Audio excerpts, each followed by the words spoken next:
Good afternoon, folks, and welcome to another edition of An Hour with Bob. We're getting very close to springtime. As a matter of fact, this weekend, you got to set your clocks spring forward, right? Yeah, spring forward. You got to spring forward with your clocks this weekend. Saturday after midnight, do it. Like they say, 2 in the morning, but who's awake other than me at 2 in the morning? Anyway, I got another special guest for you today, a real special guest. He's one of the few people that can say he was my former boss, or is a former boss. It's the now governor of the state of Rhode Island, Dan McKee. How you doing, buddy? Hi, Bob. How are you? It's always a pleasure to be here with you. Huh? Yes. Yeah, You're looking good, man. You're looking sharp. Well, I'm trying to do the best I can every day. You don't look like a grandfather. You know, Congratulations, we're very excited by about the way. that. And you know Matt pretty well. I do. And so Matt and Laura had a baby girl about 5 weeks ago. Yes. Or so. Yes. Mabel James. Mabel James. Mabel James. The James is kind of a family name, and That's like an Irish name, isn't it? James? yeah, and Irish, Mabel Scottish. James, and we're all excited about that. My wife Susan and I, grandparents for the first time. First time. Yeah. Wow, that's cool. Yeah. How does it feel to be a grandpa? It feels good. It'll feel better when she starts talking and calling you grandpa. Well, you know, you can do the Facebook time every night with Matt Yep. holding the baby daughter, and Oh wow. and so you're seeing.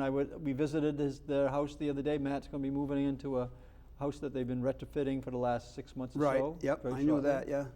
Yeah. So you know Matt, easygoing kid, that pretty smart kid. So he's going to have a good time. Good. Yeah. Good for him. Yeah. Oh, he's going to be over the top. Excitement being Mabel a dad. James and Kara, our daughter Kara, right, was on The Voice, and she's kind of left the corporate world, and now she's down in Nashville developing her network No on kidding. music. And, Good for her.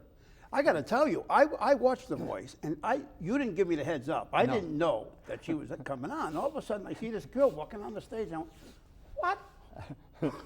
That's I Kara. did. I did a double take. I said, and Well, of course I knew, obviously. I knew she was a singer. Kara and wrote good a singer. song for Mabel James within the first 24 hours. I think it's a hit. Really? At least it's a hit in our family. Yeah, there you go. Yeah, you can't miss there, right? No. So she's down in Nashville, She's huh? down in Nashville, going to work her network with all the Voice Right. people, and then she's going to be going on a couple events, and one in Connecticut, one in New Hampshire, with one of the finalists in The Voice. That she's going to open up for one of the finalists on The Voice. Oh, that's so cool. She was with the James Montgomery Blues Band. She played with them on a week ago, over a Yep. weekend. Yep, down there with the band, and so Well, that's pretty big time. she's developing networks. Give her credit, you know. Hey, you know what's good? Now that this Breeze Airline is flying Yeah. out of Providence, they got a direct shot We're waiting. to Nashville, right? We're Have waiting. They started yet? Have They started? haven't started yet, but Pretty soon. there's another airline there that goes twice a week. I think it's Allegiant. It's a smaller airline, but it goes Is it? twice a week direct to Nashville. Nice. So Sue and I will end up down there for a Have you week been or to two. Nashville before? Susan and I have. You have, huh? When I was Lieutenant Governor, I chaired the National Lieutenant Governor Association. That's right. And the last meeting I chaired, we had it in Nashville. It was great. Susan and I stayed for a few days, went to the Nice. Ryman Theater. Yeah. Kara was at the Ryman Theater the other night, and it was like every once in a while these big-time stars just walk out Walking on the around. stage. Yeah. So Brad Paisley was walking on the Oh, stage. Wow. Now, have you heard the story about Susan and Brad Paisley and the president? No. No. Well, See, let me hear. I know you're friendly with the president. I know that. Well, we were down there for the National Governors Association meeting. Yep. And then at the White House, it was kind of the final of a 2-day event in the White House. The president, first lady, along with the vice president and spouse, and the governors and spouse and cabinet would have dinner right at the White House with Right. maybe 100 people. And then they walked had their own private concert with Brad Paisley. Oh. It happened to be Susan's birthday. So by the time when the half hour, 40-minute whatever was set was, and he was very entertaining, very funny. The president came up and said, "We still got business to do," and he called up Susan up to the stage. No way. Sing happy birthday to her. Wow. I'll have to give you that picture. You can put it on Yeah, on the camera here. I'll send it Oh, to you. yeah. I don't want to do it now. We're talking, but Yeah. I'll do it later. How cool is that? I thought it Did was you pretty. expect it? No, No, Susan was not expecting to be brought up the stage in front of all the governors and the Yeah. spouses and the president and the first I'm the president of the vice United president and so the president's up there singing "Happy Birthday" to Susan. So she's like, I got overmatched my mom on the campaign, right, with the States. ads. Yep. You know, Which was a winner. That was a winner. and you know my mom, so that was pretty reflective of Yep. who she is. Yep. And then my daughter Karen, the voice, right, certainly got overshadowed there. And then Right. my wife Susan now having the president sing "Happy Birthday" to her. So I got some powerful women in my life. You're doing, and now you got a powerful granddaughter. Soon Now to we be. have a powerful granddaughter, and we're all She'll thrilled. have you wrapped around her finger. I'm sure she will. Yeah. I'm sure she will. But we're looking forward to, being with our family and doing things with be new experiences for Matt and Yeah, for all and of you. Laura and the whole family. Yeah. Kara did a song called "I Love You, Mabel." Wow. Mabel, I love you, or something like that. Yes, it was very good. I think it's going to be a hit. I'm going to send it to you so you can kind of put it out into your network. Yeah. Yeah. I will. I Yeah. will. Yeah. I will. All right, what are we talking about today? What do you want to talk about today? Basketball. I think Oh, we all got to right, talk let's a get little into basketball. But I mean, before, we got to get into serious stuff for a minute. there. serious stuff. Okay, come on. Bring on the serious Bring stuff. on the serious stuff. People say because we're friendly, they think I throw you softballs, but I No, don't. no. And you don't know what I'm going to. No, I have no idea. Just make it easy. Medium softball. The medium softballs, yes. No, they say, oh, he's a good friend of yours. You're going to, give him easy. I said, no. No. Not going to kill him, but I'm not like some of these guys that go for the throat. But actually, they're not even hard. I live in Pawtucket, Yes. The exit ramp where Uh-oh. you know already what I'm going to say, huh? No, I'm not sure yet. Go ahead. The exit over by Murphy's Law, which used to be years ago the Howard Johnson's, Yeah. and that was the Comfort Inn. right across the street from there, at the exit, underneath the exit, is where all that action's going on with that. Oh, yeah, the homelessness issue? Yeah. Yeah, there's like only one guy left over there. I've heard as many as 3 or 4, but I've heard different stories. But whose problem is it? Is it the mayor of the city of Pawtucket, or is it the DOT's problem? It's a shared responsibility. The advocates kind of protect the people in a way that I think hurts them. It's just like at the State House. I think the advocates were way too much. Trying to keep people homeless. We're trying to house homeless, and they're trying to keep homeless by going to court. Right. I just think that there should be, there'll be action there, and there'll be placement for the people who are there that, in terms of housing, that will at least get them off a dangerous situation. That's quite frankly gone on a little too long. Oh, I think so, yeah. Yeah. Plus, you're in a no-win situation over there, as I've told people that. I said, I wouldn't want to be the governor and have to deal with that, because if you take them out of there, you're no good for nothing. Yeah, but I think heavy-handed person. my if you do feeling is it. you do the right thing, right? It's Right. They are in a spot where you would never let anybody, have a Super Bowl party or something like that. You wouldn't let them be that close to the highway. Right, yeah, they could for slide down the anything, damn hill. Whether it has to do with people who have housing issues that they're dealing with, and mental health issues potentially, addiction issues that are all in that space. And some people are just hard on their luck, and we got to make sure we take care of them. But we're not taking care of anybody by keeping them in a dangerous situation. And it's also dangerous where they are during the day. They're right they get out of there, and they come up the hill, and they go across the highway, and they're on Division Street, and they're standing on an island this wide, on a median this wide, and they're hitting people up for money all up and down on Division Street and on George Street. There's less that you can do about that than I know. than moving people from dangerous situations into. Well, that's not undangerous right there. I mean, that's no, it's pretty not. dangerous But I in think it's been itself. pretty clear that they have there's a right to do it. So there are certain rights you have to kind of protect, and people have a right to be out there doing what they're doing. So. Oh, you see in different cities, though, they treat it differently. I see the mayor of Cranston treats it a little differently. There's still like that activity in Cranston. Yeah, Yes. but not as much. Maybe not as much, but we spend a great deal of time working on people who have serious issues, a couple hundred people that have serious issues, and I tend to feel as though let's find a way to provide housing, provide shelter. That's why I opened up the Armory after the Memorial Hospital fell Right. through with a Yeah, what happened with that? It There was flooded a- out? There was a flood problem there. There Yep. was either the malfunctioning of the pipes or frozen pipes or whatever. was might frozen be. pipes, But yeah. anyways, it evacuated the building. So Right. you were going to have 170 some odd people there, and when that fell out, we opened up the Armory and on Cranston Street, and that served the purpose. But we really need to kind of address that. That's why I put money in the budget to provide like permanent type of real estate that could help the people who are looking for housing, especially during the inclement weather. But then we got to get on to the things that that hundreds of thousands of people care about. Right, exactly. A couple hundred people care about that. Important issue, can't ignore it. But I also don't want it to override the things that we're working on that I think are the majority of the people in the state around. Right. They care about the three objectives that we put in place, three major projects. One is to raise people's incomes. Yep. I think people will be inclined to believe that we should be investing in a way to raise people's incomes. We want to raise academic outcomes so that we're equal or better than Massachusetts on or before 2030 on our math and reading measurements for our kids. And we want to make sure that we're all healthy enough to enjoy the state that we live in. So I think those three factors there within income, education, and health, and making sure that everybody that lives in all 39 cities and towns, all the communities that make up those communities benefit from the effort. So that's the serious message. Now we get back to basketball. No, go ahead. No, tell me where you want to go. What happened in Pawtucket? Well, that's not even your issue. That's the Yeah. Pawtucket issue with the school over there.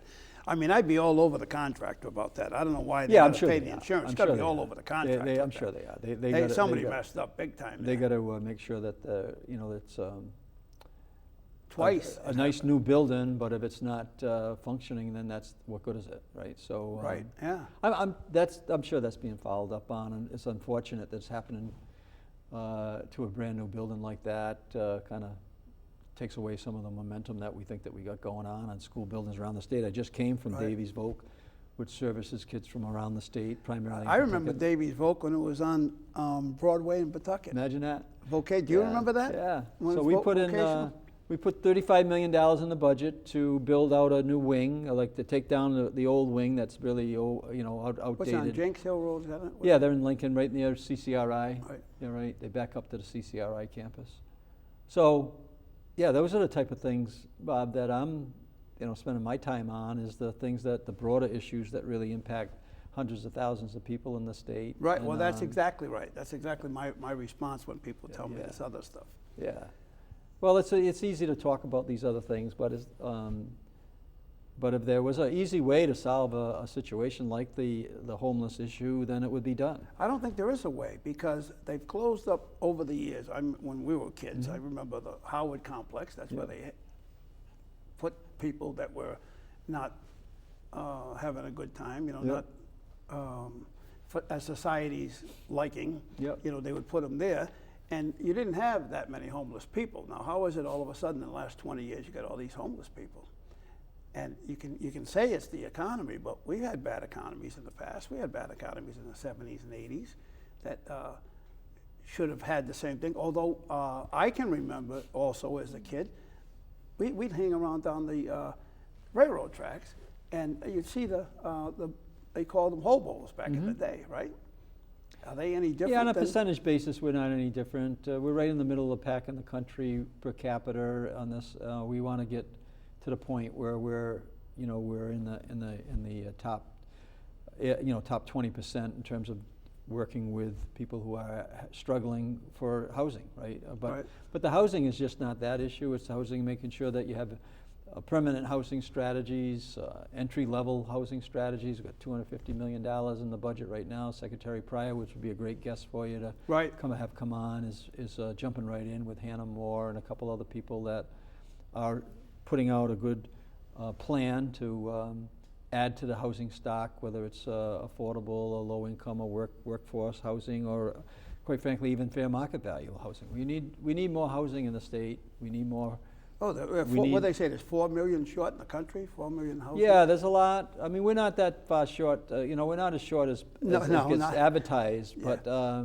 But we certainly can be intentional about the housing because we're creating some really strong paths for jobs, right? With the different types of industries that we've always been pretty good at, with hospitality and tourism, and we're branching out, as you said earlier. Our airport has got more and more direct flights than it's ever had before, and we're going to encourage. I love flying out of that. I hate flying out of Boston. We're going to have more and more people visiting in our state for not only business reasons, but also just vacationing and coming to a state like Rhode Island, one of the original 13 in the country, and having the assets that we have that people can enjoy, whether it's in the arts or with the ocean or the food. The list goes on and on. There were over 200 historic places in Rhode Island, or historic things in Rhode Island. We've visited those. We visited villages. most of them. We had the third most popular village in the country, right in Wickford, right in North Kingstown. So we're a small state, it's pretty powerful in terms of the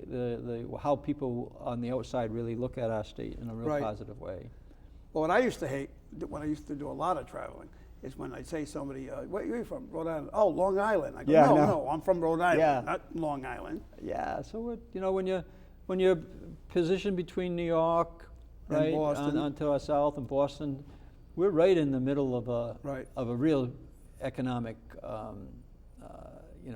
stretch, right, of real estate, and we're taking advantage of it.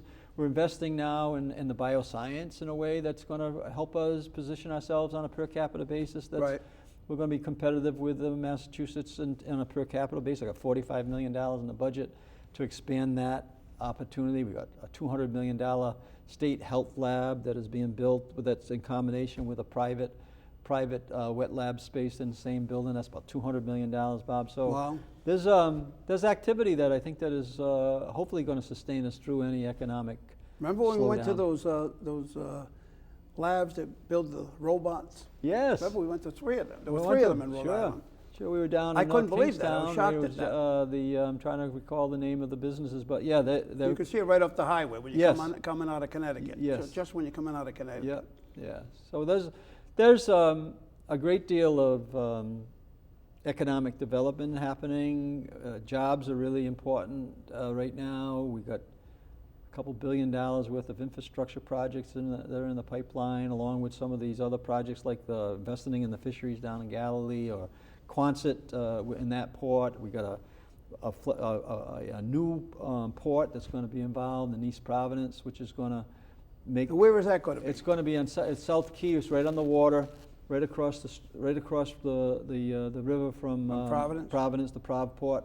That's going to be a centered spot for offshore wind industry, and it's going to make us a leader when that gets completed up and down the East Coast. So you've got wind power that's going to be put out in the ocean. That's going to create. We're out to procurement right now. I think mid-April the bids will come back in, and we'll determine who's going to build these offshore wind renewable energy sources. Now you already have a group out there. You already have got several. You got a small piece off Block Island that is first in the United States. In the country, right? yeah. Right.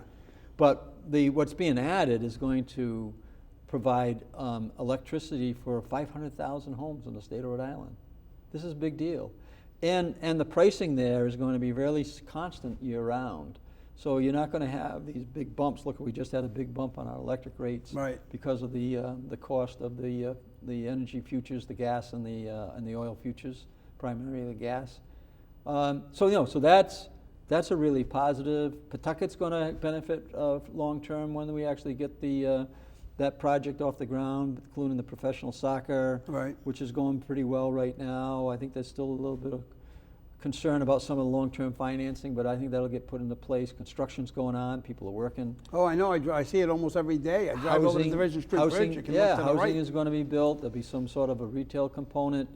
And they're going to have a bridge or a causeway, a walkway across? Yeah, there's going to be a walkway, just like in Providence. Like they got a walkway connecting the both sides of the river in Providence, right? Yeah. So we'll have that. I hope it doesn't have cost overruns like the one in Providence. Well, I hope not, but in the end, no one's complaining about what it cost them in Providence right now to connect those sites. You know, you make the investments, you get the best pricing you possibly can, but in the long run, you're building out, you're employing people at good prevailing wages. Right.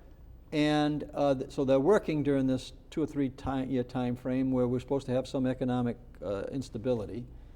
And then after that, you're going to get the decades of benefit from the investments you're making, whether you're building new schools or you're building new health labs or you're building a soccer facility or you're going to get down into the what's happening in Johnston right now. They're just about ready to complete the largest Amazon warehousing strategy. And our buddy left. He Northeast. Retired on Yeah, us. Joe is retired, but he'll do fine. Joe will do fine. Mayor Palacino will do fine.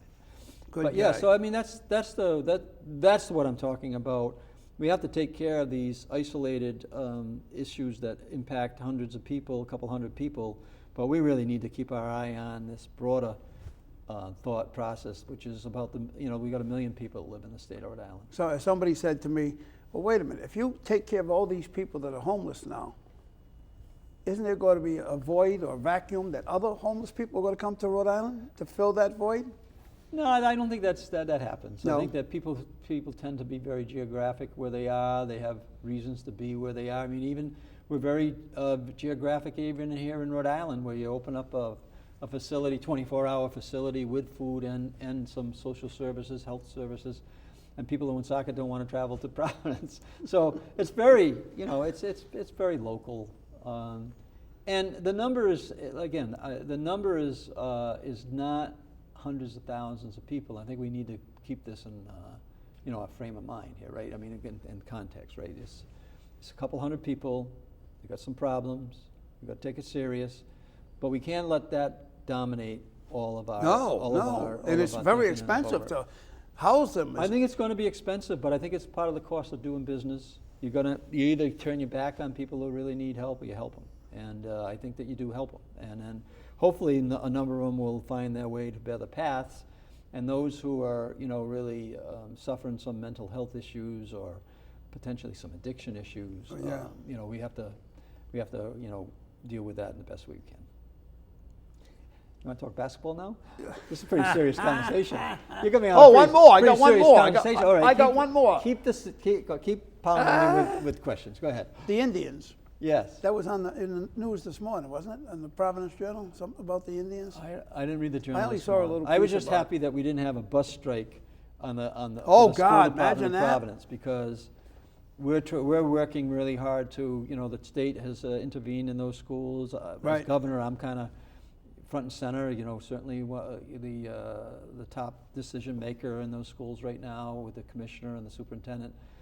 And we need people I don't have to remind anybody how important it is for kids to show up for school. Right. If they're not showing up, they can't be learning. If they're not learning, we're not going to meet those 2030 goals that I've set in terms of reading and math skills, right? So I was counting my blessings this morning after talking to the union, talking to the management team, that they were able to settle that labor. They got a pretty good deal, $37 an hour. I think they did, and I think that it falls into our, the whole idea of raising incomes in the state of Rhode Island. But the downside of that is eventually it comes back to the consumer. All that stuff comes back to the consumer. It's reflective of what. Like when you raise the minimum wage. I know, but it's reflective of the market conditions, Bob. Right? Yeah, but the poor guy working in a mill, a poor woman working in a mill, she's not getting the bump up. They've received, they're not up as high as maybe percentage like that, but as you're talking about there, but they're up significantly higher than they were pre-COVID. The job market right now is still very, very, we're still looking for a lot of workers, and that's certainly bringing up hourly wages as well. I see one of the reasons, though. I go to this milk store near my house, and yes. I see these kids coming out of high school, and they all got the cards. They all got the welfare cards. And I asked the guy there, and he said, oh, they got their own card. I said, isn't their family card? He goes, no, they have their own card. I don't know why that is. Whatever age it is, there's certainly some food that has been made available to families that need food.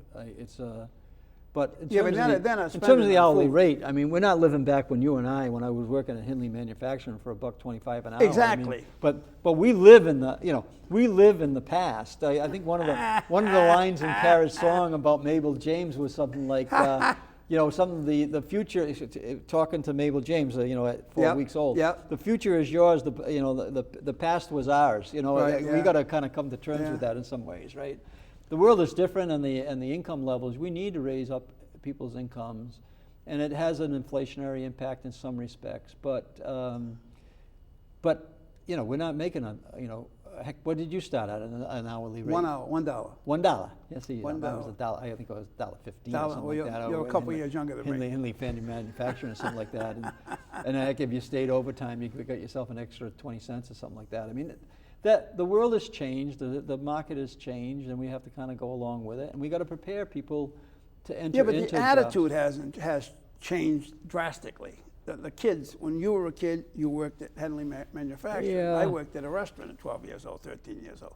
These kids don't want to work at all. Some of them that may be true, but that's not what I'm seeing when I'm going to visit. When I was just at Davies Volk over there, those guys are all serious. Those students are very serious about the future right now. Well, they're smart then. They're smart. They're very serious about the trades that, is the way to go right now. Yeah, and then we had 3 high school students that were coming from Pawtucket in my office yesterday on a legislative day, one was at the art school, one in Pawtucket, one was at Shea, one was at Tolman.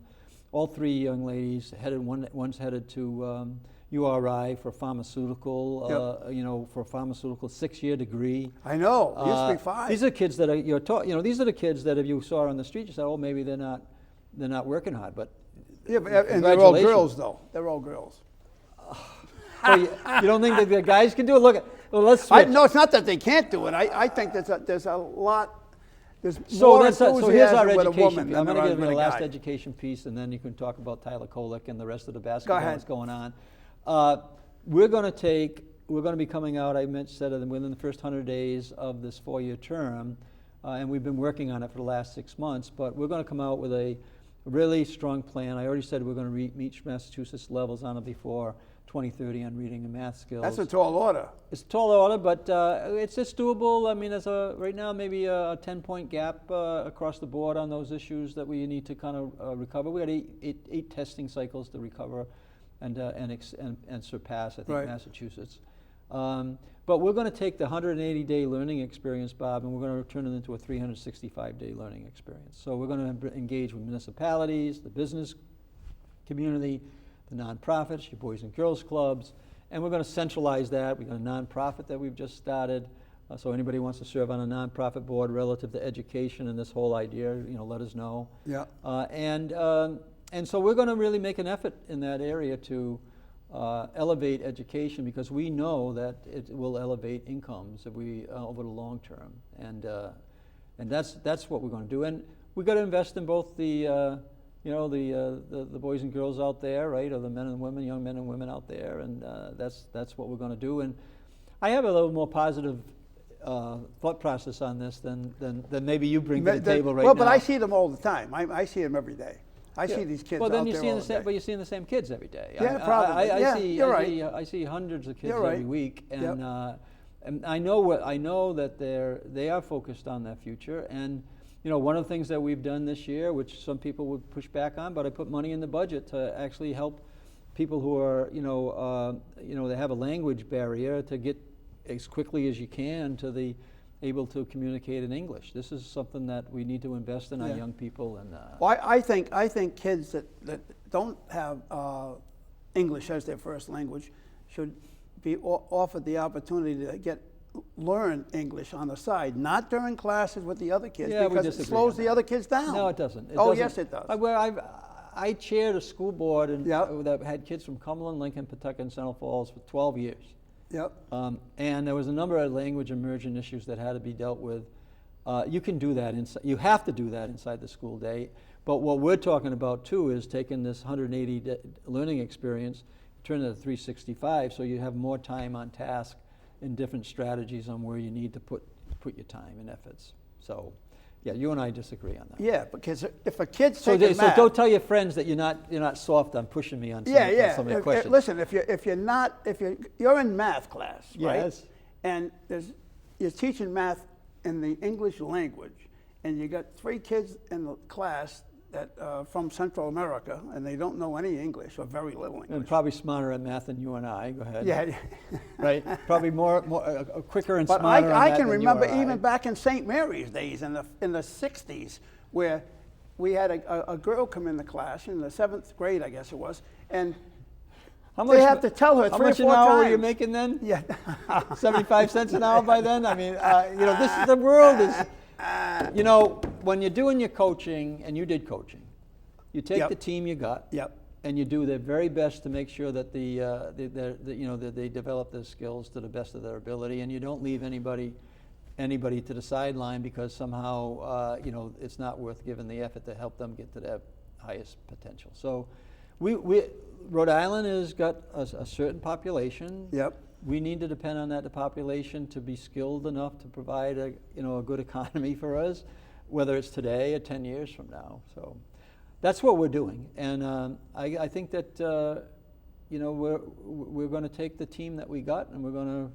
You're going to run with it. And we're going to run with it, and just like I did with coaching. Look, if I had kids that could touch the bottom of the net, but they couldn't touch the rim. I want them touching the bottom of the net, but if they could touch the rim, I want them touching the rim. Right. And I disagree. Well, that's called potential. Yeah. And I disagree with the thought process. We want everybody to get over the finish line. Right. And we don't want to slow anybody down to get over the finish line. But we used to think it's different. You're thinking by putting them all together, you get over the finish line together. No, I'm not saying that. I'm not saying that. No. What I'm saying is we want all everybody in our lives to get over that finish line and get to the next step. I agree with that. And so I don't think you slow anybody down intentionally so people can catch up. What you do is you accelerate those that need to be accelerated, and you keep people moving towards that finish line without impeding that progress. So that's the trick. You're not looking to I'll use the coaching analogy so we can get into basketball shortly. No, okay, right? but I did coaching. You coach basketball, I coach baseball. I know. So and I played a lot of baseball too. So but look, if I'm coaching a team and I say my starting 5, I got a 50% foul shooter, 60%, 70%, 80%, and 90% foul right. shooter. Yep. If I spent all my time on the 50 and 60% foul shooters to raise up I'm leaving a lot on the table.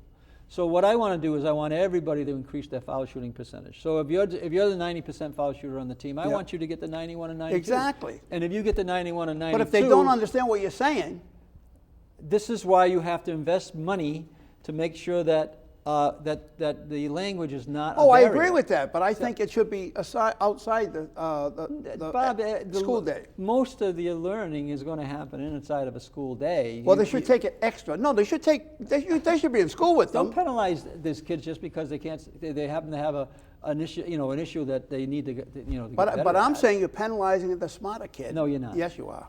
I'm guaranteeing you not. I'm guaranteeing you not. We're not going to slow down. Because if I'm the professor and I'm teaching the kid trigonometry, and I'm trying to teach these kids, this kid over there gets it, or these 5 kids get it, and this kid don't get it because he don't understand what I'm saying. And I have to go through it with him 2 or 3 times. That's not slowing the other ones down. But that's not what's being suggested. What's being suggested, and there'll be a system that will help bring people along at a pace that they can come along on, right? So that's not the only interact. That's certainly not teaching a kid to speak English if they need to be able to speak English. If you get them into a class and say, hey, I got to keep on talking to you in a language you can understand. This is a part of the whole strategy. Right. It's a learning strategy, and I think that it's safe to say that learning today is different than learning when you and I agree, absolutely. You and I were going through the system. So I don't think you can make any broad-based comparisons on when you and I got educated and when we're educating the kids today. And heck, they're walking around. We have these. Whoever thought you could have something that's half the problem right there. Well, that's the progress, right? You got to deal with the progress. But whoever thought that I could talk to you on a phone without a wire, and you could go to any part of the world and I can still talk to you? Yep. I mean, the world is totally different today. We have to know what the economy can bring. We just went over the offshore winds, the biosciences. We still have to kind of focus on our staples of our small businesses and our hospitality and our tourism, but we need to beef up our airport travel, into our state and out of our state. So, and you're going to need capable people to help us do this. Right. You're going to need a workforce, and right now we need to actually increase the population in the state of Rhode Island because a good portion of the state of Rhode Island is getting older, and soon more every year we're going to have 2 or 3% more that are in the 65 and older. Eventually, you're going to. I know that's part of the issue. That's part of the issue. You're going to bringing have too them many in. people in that age group. You're going to have too many non-workers in the state of Rhode Island, Yep. and who the heck's going to pay the bill to keep the facilities up? No, and I get that. infrastructure I up understand and that. pick up That's the trash part of and- the reason why they're letting them all in here.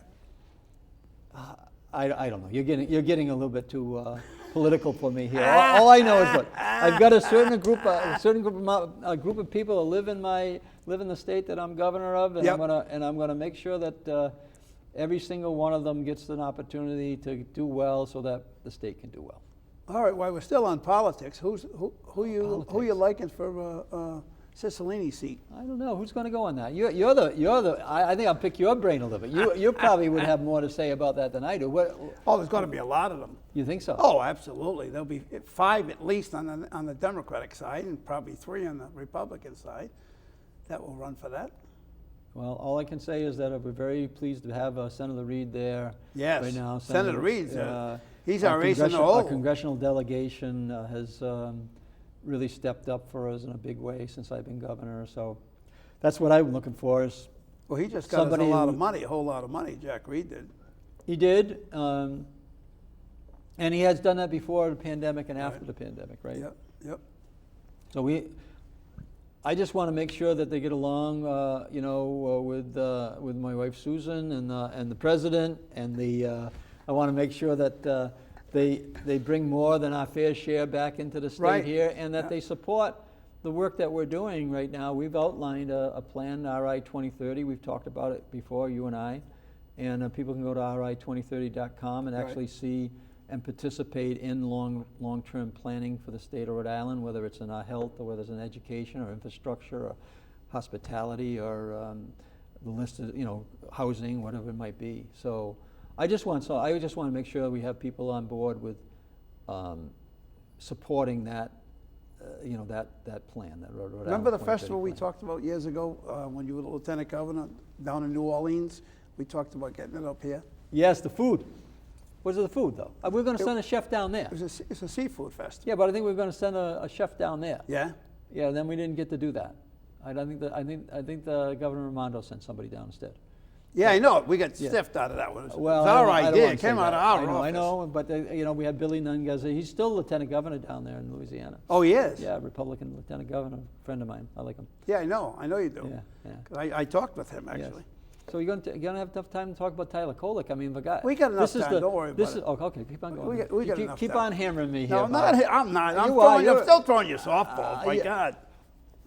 All right, Oh. who's a famous person that come out of Davies Voc? Who's the most famous person you can think of came out of Davies Voc? Graduated from Davies Voc. That's probably bad. Hitting you That's like that. bad, I'm that's going to bad. tell you. I'm just going to tell you. Tell me. I mean, I played against a number of pretty good. Oh no, it wasn't pretty an good athlete. basketball Wasn't an players. athlete. Wasn't an No, it athlete. wasn't an athlete. It was an artist. All right, well, tell me the artist's name. Armand Lamontagne. Oh yeah, Yeah. he did all those sculptures. Yep. Yeah, I like that. Did one for Larry Bird, Ted Williams. Who else did he do? Kyle Yastrzemski. Kyle Yastrzemski. Mostly yeah. focused on the Boston, the Right, New yeah, England yeah. sport. Bobby Orr. I interviewed him at his. I interviewed him here. Well, the other studio. I interviewed him here, and I also interviewed him at his studio. And there was a big, huge block of wood he had, a big square block of wood. And he says, "Here, grab that mallet over there." So it's why he just grabbed the mallet. I grabbed the mallet. He said, "Grab that chisel." He grabbed the chisel. He goes, "Get up on this ladder." I don't know what he's doing. He goes, "Knock a chip off the corner of that block of wood." So I did. He goes, "You just knocked a chip off of Ted Williams' block." That ended up being when he That's the finished block that Ted Williams? that was about 10-foot high block. He Well. cut it down to a, Well, you're in fast company there. yeah, huh? Did he want to make one of you? Because I understand you're going to Heritage Hall of Fame, Rhode Island Heritage Hall of Fame. Anybody talk about that with you yet? No. Well, oh, they did. The people I mean, from the, if he knew, if Mr. LaMontagne knew, he probably would have done a block for you. Because you're going into the Heritage Hall of Fame. I don't think it's that big. Is it in May? Yeah, May 6th. May 6th, Heritage You're Hall of going, Fame. right? I plan to be there. Oh, don't tell me that. I plan to be there. I hope so. I got a little conflict that I got to work out first, but I'll talk about you off air on that. But anyways, Ooh. congratulations. Oh, thank you, I Yeah. guess. I guess. Now you're dogging me here. May 6th, it's a Saturday. I think it's a Saturday. Isn't it a Saturday? It's a Saturday. Well, anyways, All right. It's a well-deserved honor. Thank you. Yes. Basketball. You want to talk about What I got? pro What I basketball got? or college What basketball? I got? 20 seconds. No, you got a half an hour, right? Right? Oh, we do? Yeah, you got a lot of Oh, I time. thought I was done. No, No. 20 minutes anyway. So, Yes. what do you want to talk about? Kolick kid. Well, you got to start with Tyler Kolick. I mean, Tyler Kolick from Cumberland. Cumberland. His dad, Kevin, was our school resource officer and member of our police department. Grew up in Blackstone Valley. He was Player of the Year in the Little Big East when he played in Division III. And now Tyler, right in Cumberland, Right. is starting point guard Yep. for the Big East champions Big this East, year. not Little Big East. The Big The East. Big East, The Big East. yeah. And first team All Big East. That's huge. And most likely, I would say that he's a odds-on favorite to be and it was supposed to be announced today. I don't know whether It it's been is. announced yet. I don't know if it's today or tonight, Yeah. but it's and on it's this supposed to day. be and he probably odds-on favorite to be the Player of the Year in the Big East. That's huge. He plays for Marquette, folks. Yeah, he's just lived off Mendon Road in Cumberland by the high school. Played at the high school before he went to prep school, and he played 1 year in the A-10, and then he's transferred because the coach left, and then the new coach was at Marquette, and then now he's there on the top 5 ranked team in the country. What year is he in? Officially he's in his junior year, but Right. he has probably 2 more years. He has maybe as much as 3 years more. But this kid's going to go in the NBA draft. It looks like it, yeah. You Yeah. can't be Player of the Year in Big East and not Yeah, and not not, make it- and not somehow get into the NBA draft. Right, right. So this depends on when his time comes, right? But And he stays healthy. and That's he the stays other thing, healthy. yeah. Strong kid. I would think that and a really emotional player that in a good way. Yep. I got to see. We went and see him play PC when PC played Marquette at the AMP, Yep. and Tyler had an extraordinary game. PC won in overtime, but there's a team. By the way, I was at that game. He was I was, yeah. starting point guard for a top 5 team in the country. They were 6th before this rankings are coming out. I think there's one more rankings coming out. I wouldn't be surprised if they go up top 5, but top 10 team in the country. Right. Starting point Which is guard. phenomenal. From Rhode Island. From Blackstone Valley. Blackstone Valley. And that's why I was telling people, look, don't underestimate the skill and talent that's in this state. Oh, I've always said that as far as Well, talent in every sport and every genre, everything. Whether it be music, athletics, whatever. We got a lot of that in Rhode Island. We Yeah. always have had. We've always had that. And but I think that's one of the things that we're going to continue to kind of focus on is the notion that we're pretty good at a lot of things. And the things that we're not really good at, we got to get better at. Yes, But, exactly. Yeah. But just because there's some things that we might not do really well at, doesn't mean that we don't do things, most of the things really well. Right. Right. Yeah, exactly. So that's the plan. Do you know I used to, on the show for years, I'm in my 31st year there, Governor. Cheers. Over here. Is this what we're toasting with a glass of water? Or what? I got a glass of cranberry juice. I'm in my 31st year. For years I used to do it, but I don't have the crew we used to have before the pandemic. We lost most of the crew. In fact, 2 of the kids, the 2 Welch brothers, went to Channel 12. They were Channel 12 now, both of them. Oh, is that right? Yeah, Nice. getting paid instead of being with me, not getting paid. You bought him lunch every once in a while. didn't you? Yeah, that's about it, though. I couldn't afford to pay them like these guys. People think I get paid, and I don't. And we used to have, every year, I used to pick two male athlete of the year, my pick, male athlete of the Yeah. year, female athlete Yeah. of the year. One year, the male athlete of the year ended up in the Super Bowl 3 years later. Jamie Souza from East Providence. Oh, yeah. And the girl was from Johnston.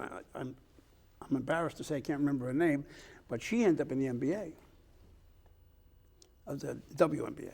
WNBA. Yeah, she was a point guard. She had scored like 2,000 points or something, like some ridiculous amount of points for Johnston High School. You got the head coach of the Boston Celtics from Johnston. Yes, from Johnston. Yep. You have the coach of the year, the reigning coach of the year, and Coach Cooley from Rhode Island. That's at PC. Right. You've got the kid, young man, Jeremy. Why am I blanking on his name? But he was the MVP of the World Series this year. Oh, the shortstop. Yeah. Yeah. Jeremy. Diaz, is it? No, I can't believe I'm drawing a blank. I met with him the other day. We're gonna certainly try to work with them about some of the. Lima? I know it's a short name like that. Yeah, I am gonna blank out. So I can't even believe it. He was a shortstop. Anyways, he's the first rookie, I think, that non-pitcher Right. to get an MVP and a World Series ring. Exactly. In the same year. So when you talk about the skill and talent in Rhode Island, it's on a numerical basis it's smaller because we have less population than Right. you know. If you take New York, what do they got? 20 some odd million people. We got 1 million. We got 1 million. Right. Yeah. You know, I can't even. Well, it's the same thing when you think of schools like Michigan State and Michigan. They got 60,000 kids Yeah. to choose from. Some of our schools here, they got 6,000, 10,000, 20,000. Yeah. In comparison, it's a heck of a lot easier to grab talent from such a big pool. See. Did you find out what it is? Oh, I got people working on right now just pinging me. Pena, right? It's Jeremy Pena, yeah. yeah. Shortstop. So we gotta, you gotta make sure that you focus on the things that are going well, and we count our blessings on many of those things in Rhode Island right now. But take a look at now. We got to, you got Providence College heading into the Big East tournament. They're going to play UConn. They beat UConn, but Yes. but But they got UConn beat by them last time. UConn is a really strong team. That Big East is What strong. happened to PC last two games? They fell apart. Last game, they got wiped out. Well, last game, I don't know how you would consider that. Remember, they played them very even all the way through the first half. They got beat by 30 points or 20-something It was the points, second 28 half points. that fell apart. Yeah, but right? that's part of the game. No, I know that. Who knows? The coach would probably be a better answer. Sometimes it just doesn't work, and it's Right, like yeah. season's over. We're getting into we're going to be in the NCAAs. We're going to Right, be in the Big right, East. yeah. And sometimes teams, I've coached teams that hit walls. And, Yeah, I have, And too, it doesn't yeah. matter how much you encourage them to do better. In that instant, in that moment, they just It's true. they're yeah. just not going to. But it doesn't usually happen 2 games in a row when that happens. Yeah, the first home loss of the year was a close game, I think, wasn't it? Xavier. Yeah. But that one was, I was listening to that. I didn't watch it. I listened We to got URI ready to kind of move in the right direction with Coach Miller. it. Right. Well, Well, they got hurt by losing their second best player, didn't they? They did. They had a tough year. They were set. They were not set to have a very strong year. Right. And but they will be, because Coach Miller is going to be a really good coach at URI. Where does he come out of, do you know? He comes out of, he plays college ball at North Carolina State. He comes from a family of coaches. Yep. He did coach in the A10. Oh, yeah, I think it's Dayton. But he coached there, and then he went to Indiana, coached there, and had He did coach fairly Indiana. successful. You're not- right. You're right. Not You're as right. successful I as they do remember wanted. that. He And coached now he's at Indiana. URI. Going to be a really good coach, and the upside's going to be pretty strong there. And part of our strategy right now is really investing in our URI, Rhode Island College, CCRI. The budgets that I've got really reflect that. And but part of it is that you need to have good academic areas, good arts, and then good athletics. And you need all 3 of them to really make it work. Right, right. So they got an upside there with the athletic director there at URI is going to do a good job there. So for us to kind of hit our mark, but we want to see Rhodey Blue, in the NCAA tournament. We want to see that happen along with the PC. And Unfortunately, it's not going to happen this year. No. But hopefully it happens next year. Brian had a decent year. Brian had a good year in a couple of sports. He had a good year in baseball. Yeah. They moved up a division in the Lacrosse. basketball and ended up like in 3rd or 4th place in that division, and it's a step up for them. Right. Couple injuries. They went to the NCAAs last year. So He's an aggressive coach. I like him. He's a gung-ho guy. Yes. That kid is a kid. That guy is a bundle of energy. I've been to a couple of the games this year. Enjoyed it. Using the time to meet with the college presidents, talking about some of the goals that we have in terms of outcomes in our schools, and they've been very, very, very, cooperative and helpful. So, but Have you been down to my alma mater, Roger Williams? I have not seen the game there. I have met with the president there, and. But don't forget the women's basketball. The URI's women's team had an extraordinary season this year, right? That's right. They got beaten, I think, the semifinals or something like that in the A10 tournament. But they're looking as though they got a pretty good future there too. Right. And they didn't even have a big center, some big player. Yeah, right? I didn't get to see a game there this year. I'm going to try to do it next year. Rhode Island College is going to be looking for a new basketball coach, so I'm excited about participating in that search. So if you've got any ideas who could be a good coach there, that's going to be helpful at Rhode Island College too, to kind of keep the arts and the athletics, front and center, but the academic. That's an underappreciated school, Rhode Island College. I think they've always had good academics over there, and they've had good sports even. Yeah. Over the years, over the decades. Even CCRI. Look, remember the kid, the left-handed pitcher years ago? I can't think of his name now. I'm doing the same thing as you. Well, that's why they have these. Yeah. Text it. The left-handed pitcher. You say he pitched for the Red Sox one year, I think, too. French name. Comier or something like that. Okay. He was a left-handed pitcher. Rick? Yeah, he started. No, Rhode Island Junior. Rhode Island Junior, yeah. Rhode Island Junior College. They went to the. That's CCRI, by the way, for those who are listening. That you're dating we used to call it. You don't want to even say what we used to call it. So, but it's CCRI now, and they still have good athletic programs there. But yeah, Bob, this is good to kind of touch base with you again. Who do you like in the NCAAs? You haven't talked about your prediction. Who do you like? So we'll have a little pool again. Go ahead. Who do you like? You can pick your top 10 teams, and we have you get a certain amount of points for every win and every loss. Yep. I think it's going to come out of. I think it could come out of the Big East. Yeah. Don't be surprised about Marquette. Oh no, I know. They could find themselves in a decent seed, but. Right. UConn, remember, they started off 16-0. They got to the top 4 in the country, and then they hit a buzzsaw in the Big East. Right. They had a bad stretch, but now they're really playing damn good basketball. And that's Coach Hurley that used to be at URI. Right. Yeah. So they're playing. That would be my local pick. There's people are thinking, the Alabama and the Purdue, and I don't know a lot about Kansas? The program. Kansas. Yeah, I've seen them play a little bit on TV, but I don't know enough about that team. So Houston. Houston's another good one. They may find they're saying that maybe this is a year that they'll have a Big East, a champion that has never won before. That would be nice. I'd like to see that instead of the Dukes and the North Carolina States and they're not Indiana. They're not front and center this year. No, I know that. That's what I mean. Instead of having their names coming. I think back. they're going to have two of the top 10 teams in the country in the Big East. That's UConn and Marquette. Yep. So. Be nice to see. I'd love to see Tyler Kolek. Wouldn't that be in the great? NCAA finals. Wouldn't that be great? We saw Mike Stevens, referee, who's why do I know that name? Mike was one of the top referees in the country did the Final Four probably 6 years in a row. Okay. Mike was the recreation director in Providence. Started the Rhode Island Breakers basketball program, AAU basketball in the state. I coached many years in the AAU. Mike was a good friend. Mike's working on community relations out of the police department right now in Providence, but But yeah, I mean, when I saw him in the NCAA finals, Wow. national television, Yep.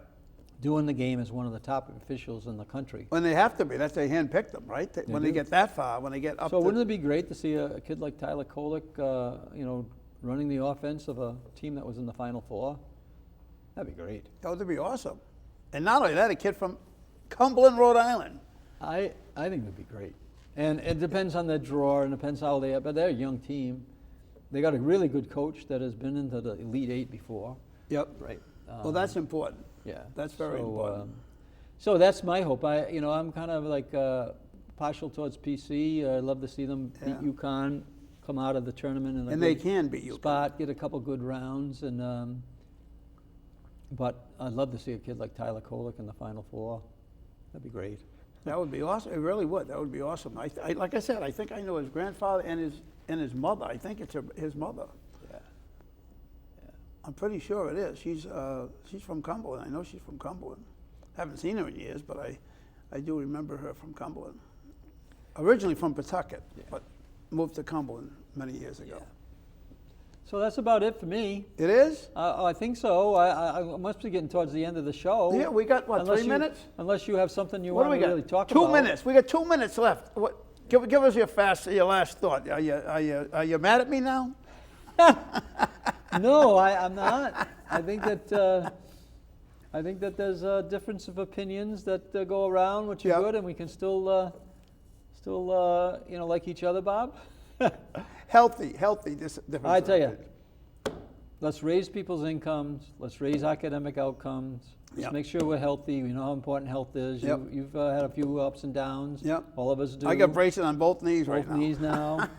So, and we want to be healthy enough to enjoy it, right? And I want to Yep. be healthy enough to, with my wife Susan, to enjoy our new granddaughter, Mabel James. Oh, you're gonna have a lot of fun. And Yeah. have a good time with Matt. And then last year was a brutal year in the campaign, and then the Oh, just God, the yeah. work schedule Oh, my that's God. there, what you want to be doing. Wow. This year, I'm hoping to mix in a little bit of golf. I didn't play very much golf last year, so no. I'm hoping to. Oh, you get a didn't have couple- much chance to do anything last year. No, I'm hoping to. That was get a couple- absolutely brutal for you. A couple man. rounds of golf and enjoy the fruits of the labor, which Rhode Island is got momentum, and we want to keep that momentum. What did I say you were there at my inauguration? Yep. I said, it's our moment, right? It's our turn, right? And it's our time. So if we can get a lot of people believing that and really working hard to make good things happen, I think Rhode Island's got a pretty good future ahead of it. I expect. 1 minute left. How do you like that? You got 1 minute. You still haven't come up with a national champion. You think Marquette? No, I'm going to go with UConn? I'm going to go with Marquette. Marquette. I'm a hometown guy, and I'm going with Marquette. And I'd love to see PC. I would love to see them, though. Either that or PC. And don't think that PC is not going to catch fire here. Oh, they will. They just got will. a tough draw now because that UConn team is, probably a team that maybe they had a better start in the Big East. They probably would have been. You could have been the champions of the league. So they got a tough draw there. So whoever comes out of the UConn PC game, they're going to move on. But Marquette, keep an eye on Marquette. I'd love to see them in the Final Four. Yeah. Well, they're also in the Big East, though, right? In the Big East, yeah. Yeah, all three of them are in the Big East, right? Oh yeah. Yeah, They're all so going to be playing in the tournament this One weekend. of them should come out This on is top. gonna be How the- about Seton Hall? Seton Hall. Seton Hall's a decent team, but They spanked PC. I know they did. They had that moment. All right, I got to wrap it up. Wrap it up, but I can tell you that I would normally at the Big East tournament, but because this year, Matt's on father duty, my son Right. Matt, I'm not headed to the Big East for any games this time around, but maybe next year. All right. Yeah. Well, thanks for stopping by. Okay, Bob. I hope that we filled the hour. We did. We Okay. always do. That's easy. That's no problem. We didn't even get into a lot of stuff.